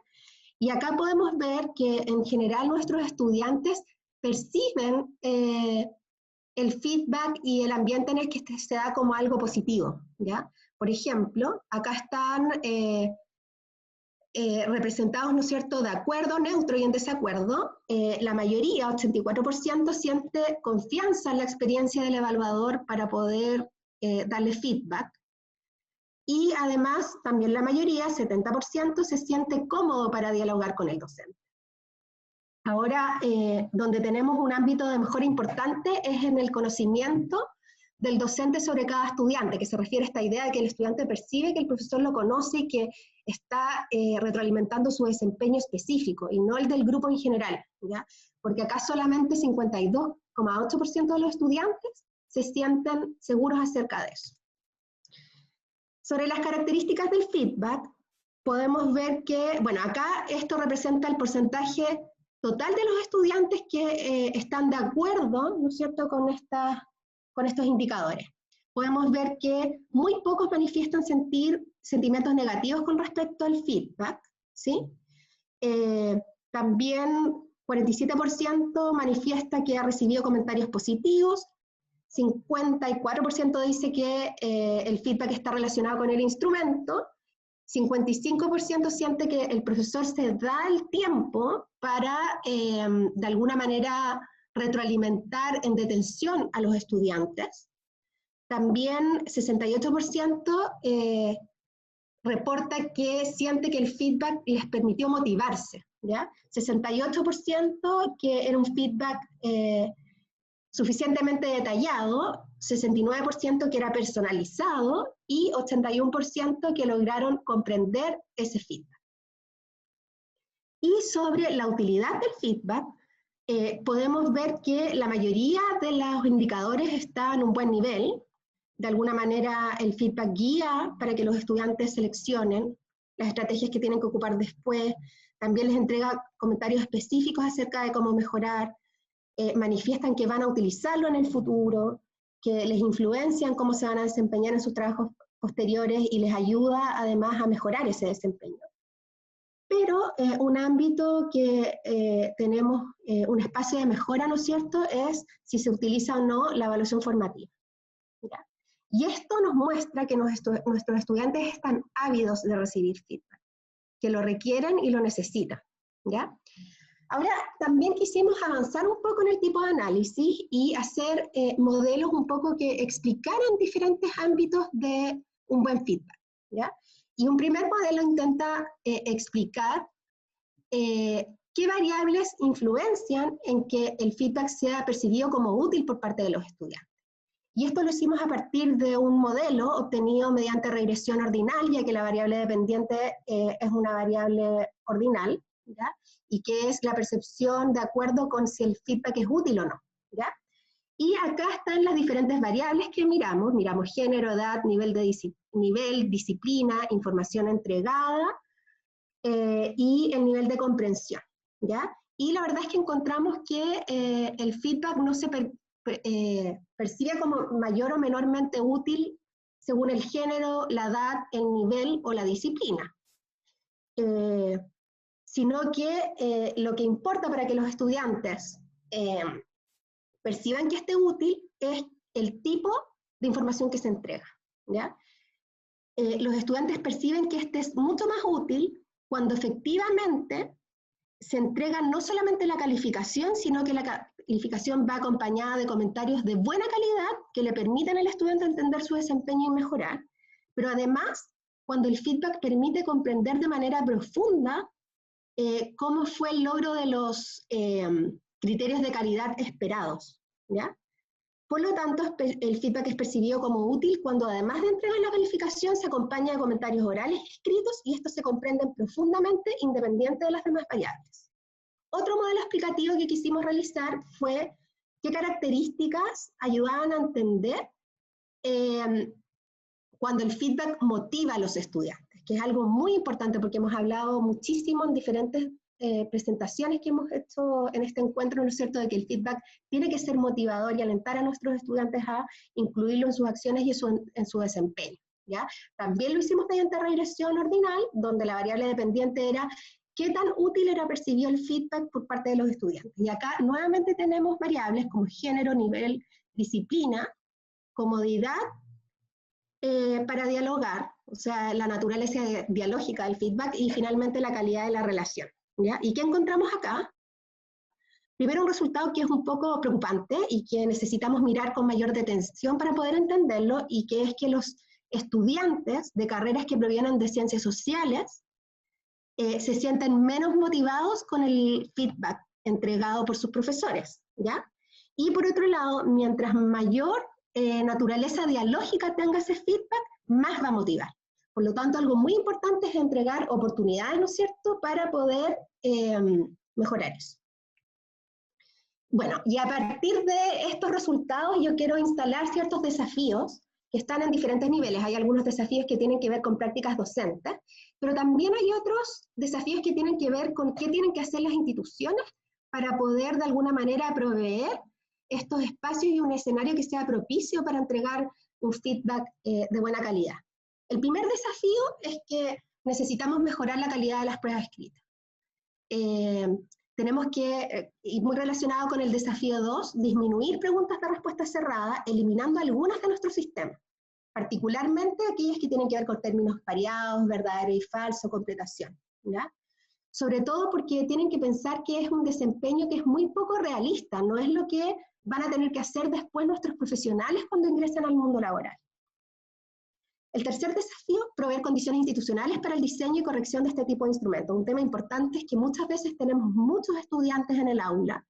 Entonces, si bien los docentes sabemos hacer este tipo de ítems y queremos hacerlo y entendemos su importancia, es muy difícil, ¿no es cierto?, poder corregir y poder dar retroalimentación a nuestros estudiantes si el número de estudiantes por curso es muy grande, ¿ya?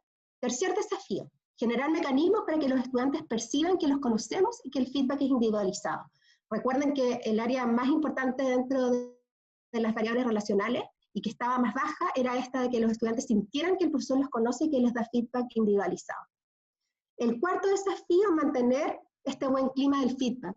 Nuestros estudiantes, según este estudio, en contextos presenciales, sienten que hay una buena relación con el profesor y que hay una importancia para hacerlo.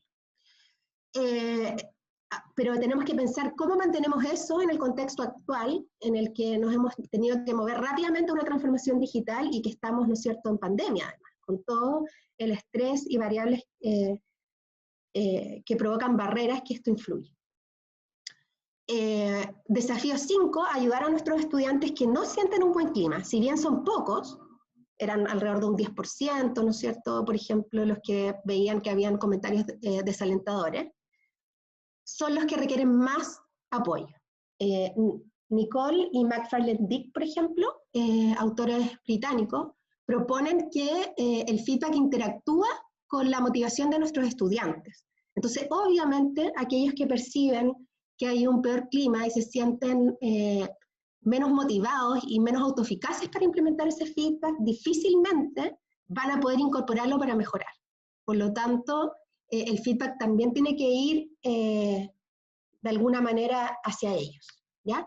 Desafío 7, mejorar las características del feedback, en especial el tiempo, los comentarios positivos que entregamos y la relación con los instrumentos de evaluación. Desafío 8, aumentar y mejorar las estrategias de evaluación formativa, que son uno de los ámbitos que están más disminuidos. Desafío 9, preocuparnos de entregar comentarios significativos, ayudando a los estudiantes a ir más allá de la nota. Como pudimos ver en el primer modelo que explicaba la utilidad, el detalle de los comentarios es sumamente importante para que los estudiantes perciban que ese feedback es útil.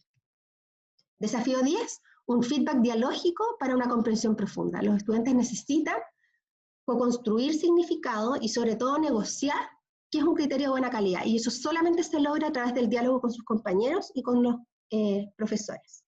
El desafío 11 es un desafío a nivel de investigación, como intentar explicar qué ocurre con estos estudiantes de ciencias sociales que se sienten menos motivados por el feedback.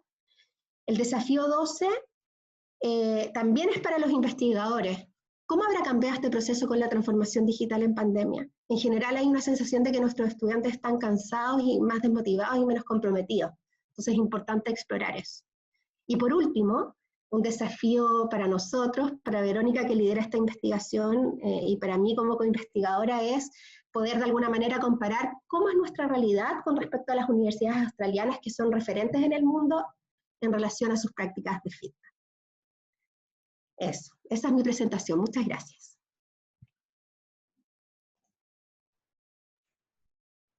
Muchas gracias, Daniela.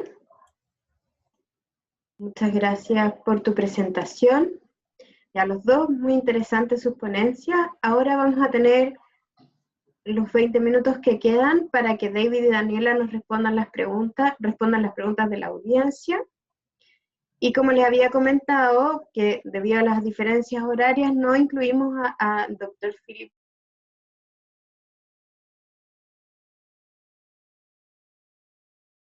Hemos seleccionado 6 preguntas de las que se han realizado y la idea es que ahora podamos ir progresivamente respondiendo a ellas. Partamos entonces por David. David. La pregunta dice lo siguiente, dice, llama la atención, en la Universidad de Hong Kong exista un premio o distinción de profesores que se distinguen por sus habilidades de retroalimentación. ¿Qué apoyo brinda la universidad a los profesores para incorporar la retroalimentación?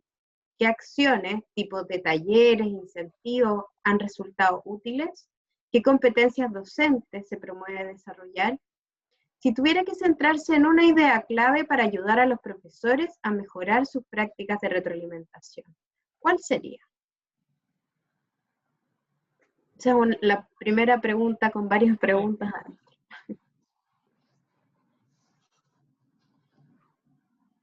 Okay, no problem. Thank you for the questions. So basically, the Teaching and Learning Quality Committee of the university is trying to incentivize good practice in a number of key areas. So there are awards for teaching, there are awards for innovation, there are awards for teaching in teams, and there is now the feedback award. So through offering these kind of awards, the Teaching and Learning Committee and the Vice President for Teaching and Learning are trying to encourage debates around these key areas. They're trying to encourage good practices. And we have a number of events such as seminars, workshops. We even had a major conference in 2015 with assessment for learning as a key theme. So we are stimulating sharing and debate and activities around feedback. In terms of one thing that teachers might do, I think we are trying in the new paradigm of feedback to move away from the idea that it has to be the teacher giving the feedback. So I think if I was going to recommend one thing to colleagues, it would be to teach and train and coach the students in how to self-evaluate their own work, to illustrate to them through examples of what quality essay looks like, what a quality oral presentation looks like. Because if we can teach students what is quality, how they can self-evaluate, how they can compose and receive peer feedback, how can they evaluate their own work for ongoing improvement, then we are creating a sustainable feedback model. If the student has to rely on the teacher telling them what to do, it's unsustainable and it doesn't prepare them for lifelong learning. So I think I would try to place the development of student self-evaluation and peer feedback at a core of our activities. And these things are difficult. It's not intuitive and it needs practice.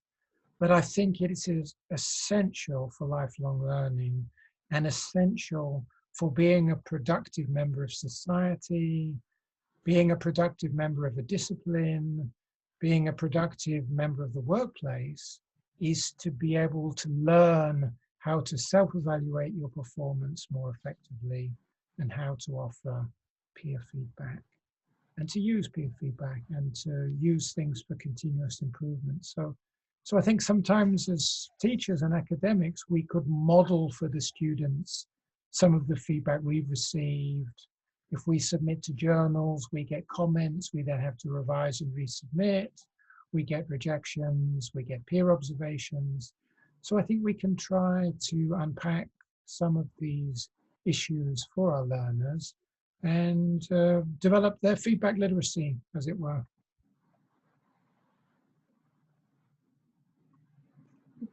Muchas gracias, David. Ahora, para Daniela, la pregunta es, ¿cómo realizar una retroalimentación en una cultura educativa donde los estudiantes muestran egos frágiles, baja autoestima y autocrítica? Bueno, es una muy buena pregunta. Lo primero que hay que tomar en cuenta es que el feedback tiene que estar inserto en un sistema de evaluación. No es algo que vamos a planificar recién cuando tengamos los resultados, sino que en el fondo tenemos que pensar en un sistema que evalúe a partir de un proceso donde haya etapas sucesivas y que esas etapas de alguna manera tributen al desempeño esperado y que los estudiantes puedan ir recibiendo feedback, ¿ya? Entonces, por eso es tan importante las estrategias de coevaluación y de autoevaluación, donde los estudiantes avanzan en su desempeño, pero van recibiendo feedback de sus compañeros, que son sus pares, en un lenguaje, ¿no es cierto?, que es comprensible para ellos, que les permite entender qué es lo que tienen que mejorar, y también la autoevaluación, ¿ya? Y también, obviamente, el feedback y comentarios de los profesores, ¿ya? Por lo tanto, es muy importante, de alguna manera, pensar en la evaluación como un proceso, no como un producto donde calificamos y ponemos la nota, sino que un proceso donde estamos entendiendo el desempeño y estamos habilitando a los estudiantes de herramientas para poder entender eso, ¿ya? Ahora, otra cosa que es bastante importante, que lo habló Philip en su marco de cómo entregar feedback, cuando habló de este tema de la literacidad del feedback, que es el modelo de David Carles, y también David Boat lo habló cuando comentó este tratado como de evaluación 2020, que es necesario inducir a los estudiantes en el proceso de evaluación y de feedback. Muchas veces dejamos el feedback y la evaluación como algo aparte, que los estudiantes no tienen mucho que decir, ¿ya?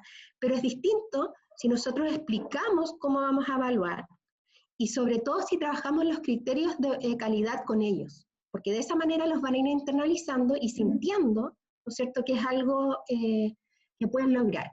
Y acá lo junto con una pregunta que vi antes, como de este ejemplo de cuándo damos el feedback antes, ¿ya?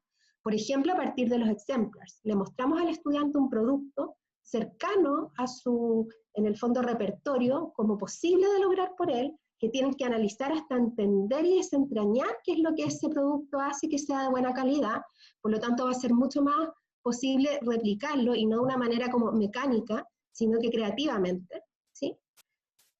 Y también es muy importante los mensajes que entregan los profesores. Nosotros tenemos esta herramienta tan importante que impacta en el autoconcepto académico y en la autoeficacia de los estudiantes, que son nuestros mensajes.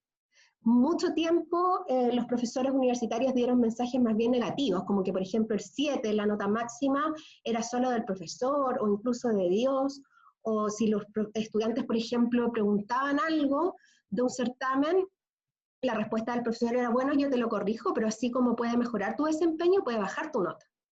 Entonces, obviamente, ese tipo de mensaje lo que hace es desalentar a los estudiantes y obviamente sentirse frustrados y sentirse con bajas expectativas de autoeficacia.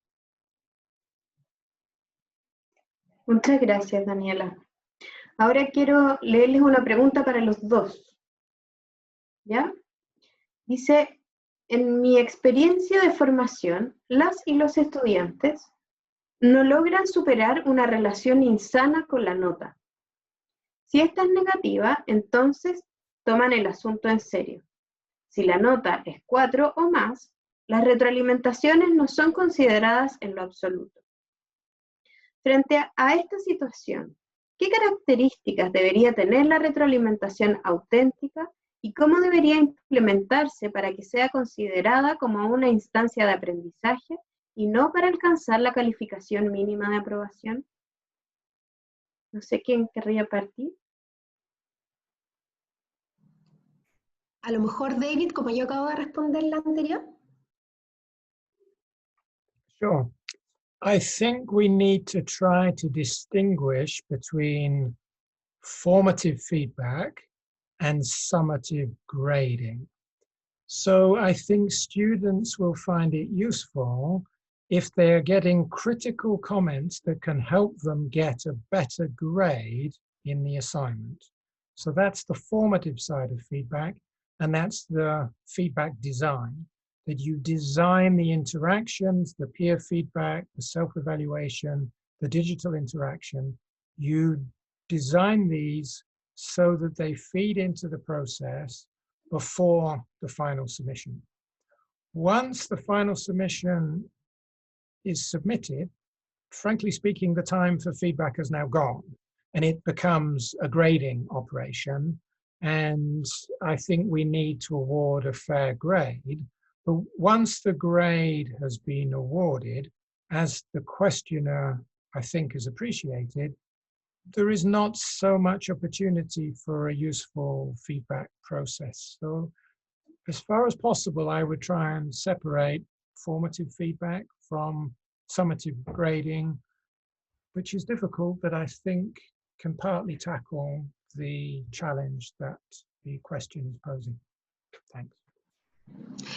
Quiero complementar algo de lo que dijo David, que en el fondo, en el modelo explicativo de la utilidad del feedback que yo presenté, aparecía un poco eso, ¿no es cierto? Como, ¿qué es más importante?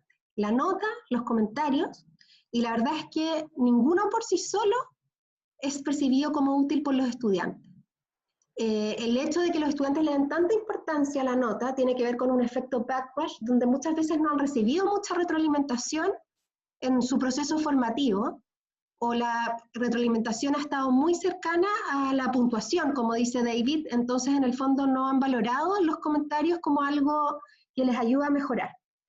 Por lo tanto, algo importante es un poco guiarse a lo mejor por este resultado de que lo que más ayuda a percibir el feedback como útil es los comentarios y la nota. Y muchas veces, ¿no es cierto?, entregamos los comentarios después de haber entregado la nota a los estudiantes, entonces la nota tiñe todo el proceso.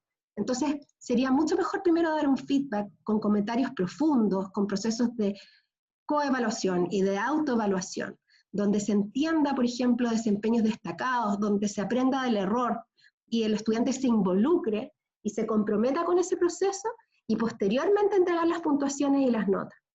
Pero eso solo lo vamos a lograr en tareas basadas en desempeño y en pruebas escritas, como por ejemplo con análisis de caso o preguntas de desarrollo extenso. Perfecto. Muchas gracias a ambos. Otra pregunta para ambos. ¿Cómo podemos llevar a cabo procesos de retroalimentación y coevaluación con aulas masivas con más de 60 estudiantes?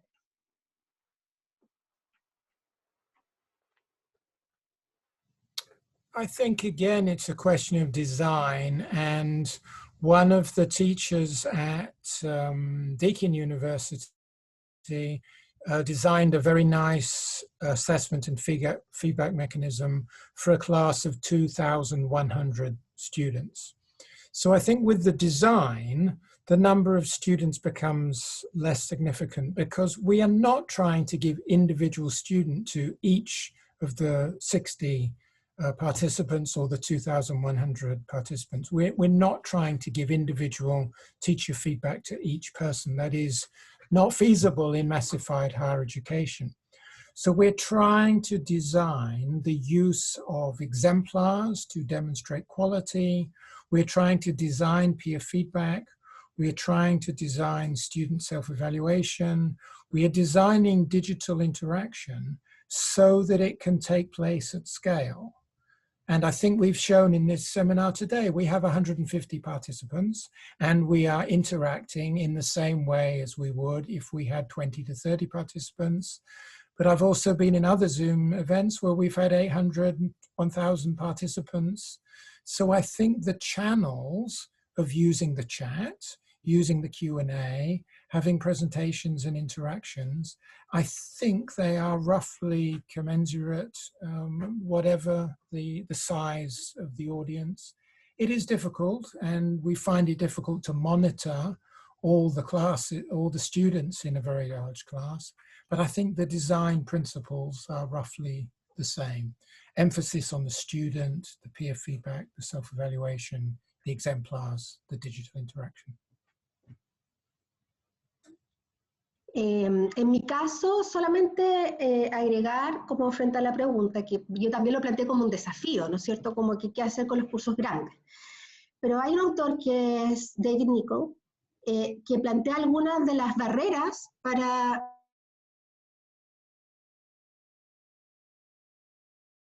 alimentación tradicional. Se espera y se cree que el profesor es el principal proveedor del feedback. Que también tiene que ver con el modelo centrado en el docente, donde es el docente experto, el que tiene los conocimientos y el que en el fondo es el dueño de decir si el trabajo está bien o no logrado, ¿ya?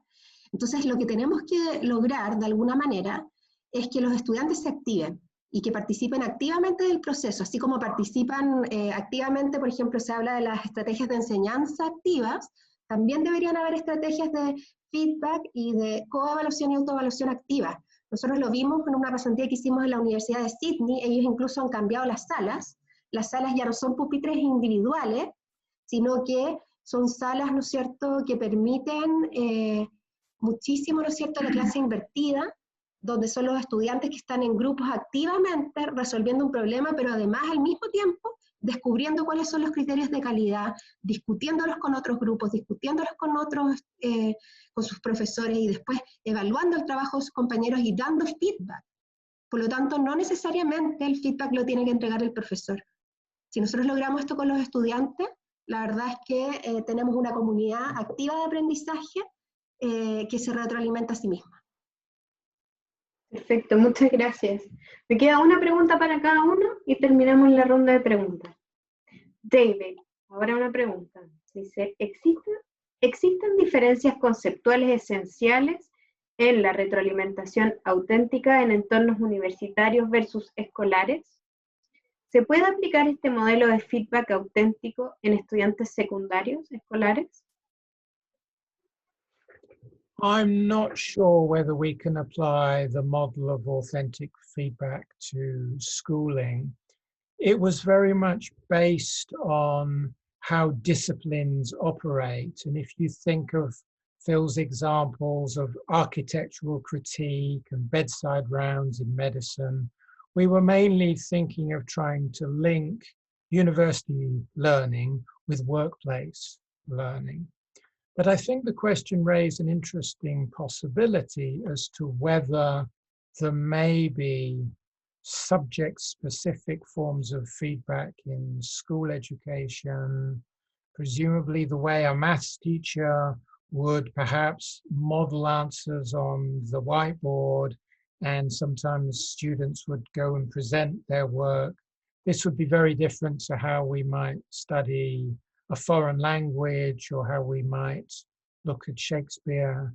So I think there are some interesting possibilities there, but we've mainly thought of applying it to universities and to the workplace and to disciplines. But yes, there could be possibilities of trying to identify some of the different factors in feedback in learning of different subjects in schools. Thanks. Muchas gracias.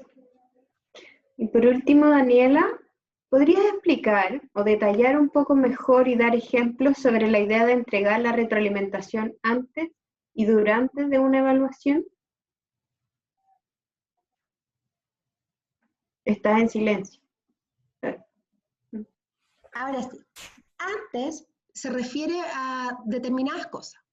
Por ejemplo, a construir los criterios de evaluación con los estudiantes. ¿Ya? Por ejemplo, si tienen que construir un ensayo, pueden conversar acerca de qué hace un ensayo de buena calidad, o se trabajan con exemplars, ¿no es cierto?, que ya hemos hablado bastante de eso, y los estudiantes identifican qué características hacen eso y lo convierten en niveles de desempeño, por ejemplo. Y después incluso el profesor puede ocupar la misma rúbrica, porque lo importante no es la nota, sino que lo importante es la internalización de la importancia de esos criterios. Por otro lado, ¿no es cierto?, durante se refiere a la capacidad de monitoreo, que es muy importante en la metacognición, y que tiene que ver con ir recibiendo comentarios, ¿no es cierto?, mientras se está realizando la tarea y poder mejorar el desempeño. Y se han hecho muchos estudios de ese tipo ocupando como, por ejemplo, tecnologías donde se entregan instrucciones o no hay instrucciones, o por ejemplo se puede dialogar con el compañero o no, ¿no es cierto?, que es un tema que ha surgido muchísimo en la evaluación online en pandemia, porque hemos tenido que permitir a los estudiantes que hagan evaluaciones con libro abierto, por ejemplo, y ahí puede haber un tipo de feedback donde, por ejemplo, se hacen listas de chequeo que los estudiantes pueden ir, por ejemplo, monitoreando si están cumpliendo los diferentes pasos, o think aloud protocols que permiten, que son los protocolos de pensamiento hablado, que permiten de alguna manera que el estudiante chequee si está realizando un proceso cognitivo que le va a llevar a desempeñarse como se espera. Esos son algunos ejemplos. Muchas gracias. Bueno, muchas gracias a todas y todos, tanto a los panelistas como a los participantes de este encuentro internacional virtual en educación superior. Damos por terminado el panel 4 y los invitamos a participar mañana en el panel 5, titulado ¿Qué pensamos cuando pensamos en evaluación? Decisiones, perspectivas y enfoques sobre el proceso evaluativo en docentes y estudiantes. Esto se realizará mañana jueves 26 de noviembre a las 9 de la mañana hora chilena.